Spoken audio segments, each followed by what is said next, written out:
Sexual predators will no longer be allowed to hide behind non-disclosure agreements. This is Wednesday, May 28th, 2025.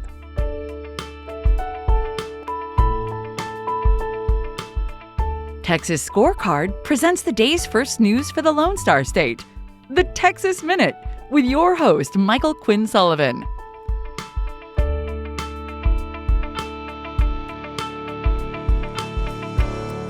Welcome into Wednesday. Thanks for spending part of your day with the Texas Minute.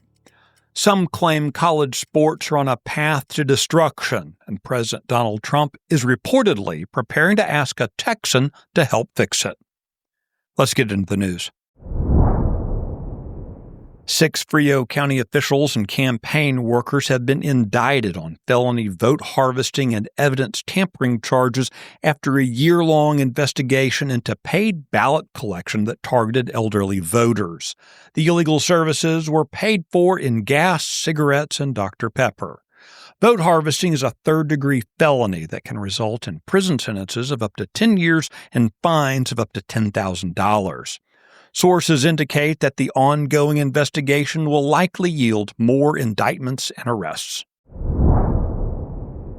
Later this summer, Comptroller Glenn Hager will take over as the chancellor of the Texas A&M University system. This means Governor Greg Abbott will be required to appoint a replacement, someone who will fill out the remainder of Hager's term as comptroller through January 2027. Among those who are rumored to be seeking the appointment is Republican State Senator Kelly Hancock of North Richland Hills. His record in the Senate, though, has raised concerns among grassroots activists and even some of his colleagues. Hancock drew ire back in 2023 as one of only 2 Republican senators who voted with the Democrats to remove Attorney General Ken Paxton from his post. More recently, during this 2025 legislative session, Hancock was one of 7 Republican senators who voted to gut Senate Bill 19. That's legislation that was supposed to enact a statewide ban on taxpayer-funded lobbying. That ban, of course, has been a top priority of the Republican Party of Texas. Abbott hasn't yet signaled who he'll choose to fill the vacancy, though an announcement is expected in the coming weeks.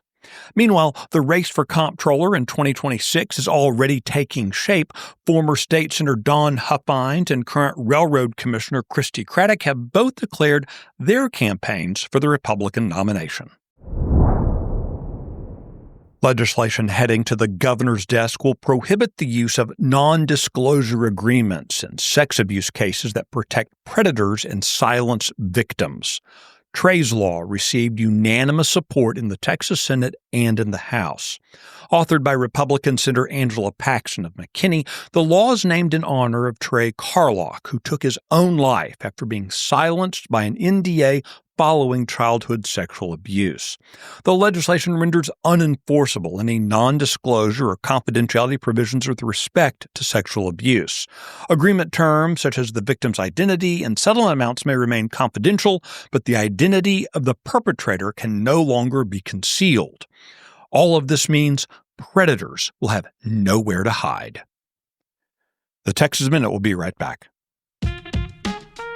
News and analysis on what's happening in Texas. End your day with daily headlines from Texas Scorecard. Every day at 5 p.m., join me, Brandon Waltons, as we recap the biggest stories of the day and talk about why they matter to you. Listen and subscribe to Daily Headlines from Texas Scorecard.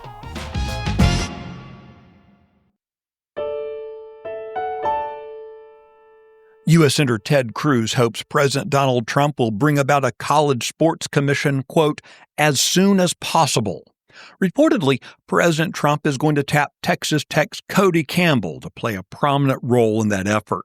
As a former football player and current Texas Tech regent, Campbell's warned that college sports face, quote, rapid destruction from risks such as unionization, collective bargaining, and athletes leaving for bigger NIL paydays.